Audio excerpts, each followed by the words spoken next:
If you're watching this video, chances are you've been called for an interview, in which case congratulations. Or you're 5 years old and your parents have decided the next year you're going to apply to medicine, in which case commiserations, you've got a long road ahead of you. Now whether you've been called for MMIs or panel interviews, doesn't really matter, the questions are virtually the same, so actually the tips in this video hopefully should be helpful to you. If you're new here, my name's Farhad, I'm a junior doctor working in London.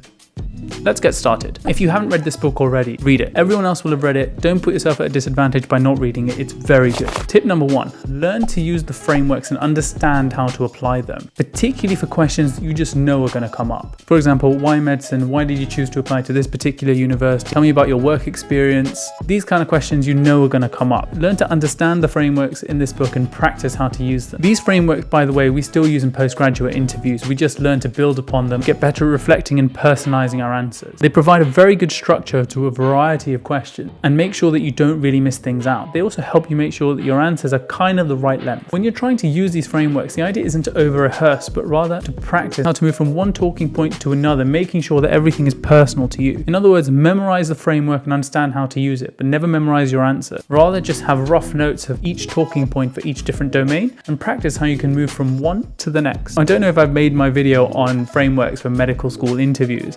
If I have, I'll link it somewhere. If not, wait, it's coming. Tip number 2, treat the interview like a conversation. What I tell people is that imagine you're in a coffee shop talking to a good friend. That way you won't sound overly formal, but your cadence, your rhythm, your tone, your pitch, everything will sound as it should and it will come across well. Oh, and for you rude boys out there, a coffee shop is what civilized people go to rather than a shisha cafe. Get friends, family members, anyone you know to ask you questions so you can really practice articulating your answers. You can even ask doctors that you came across during your work experience placement. Most of them will be very happy to give you interview prep. Tip number 3, when you're actually practicing, consider recording yourself. To be honest, recording yourself is quite unnatural and so is speaking to a camera. You'll probably hate watching yourself back, but once you've watched the footage back a couple of times, you'll get over it pretty quickly and you'll be able to start critiquing yourself, and then you can see what non-verbal and verbal mannerisms you have that you don't particularly like. And trust me, your confidence will go pretty quickly.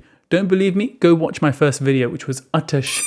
Tip number 4, read your personal statement and make sure you know it really well. The people who are actually interviewing you may not have had time to read it. They picked you on your personal statement, which means that they like you on paper already. So try and refer back to it. Just like your personal statement in your interview, make all your examples and reflections personal. That way you'll be memorable. Tip number 5, make sure that all your answers are maximum 2 minutes and no shorter than 1 minute. Using your frameworks here will really help. Don't waffle, don't be scared of silence, and above all, don't be monotonous and boring. Film yourself, see if your voice carries enthusiasm. Here's a few things you should think about if your interview is virtual. Make sure you have good internet access. Also, think about your background. Make sure your mum isn't walking around in the back. And also think about lighting, particularly if you've got a big window in the background. Close the curtains, because otherwise your face will be completely dark, so they won't be able to see you very well. So just have a test run of where you're going to sit for your interview. Have a look at what the picture looks like. Hope that was useful. Good luck.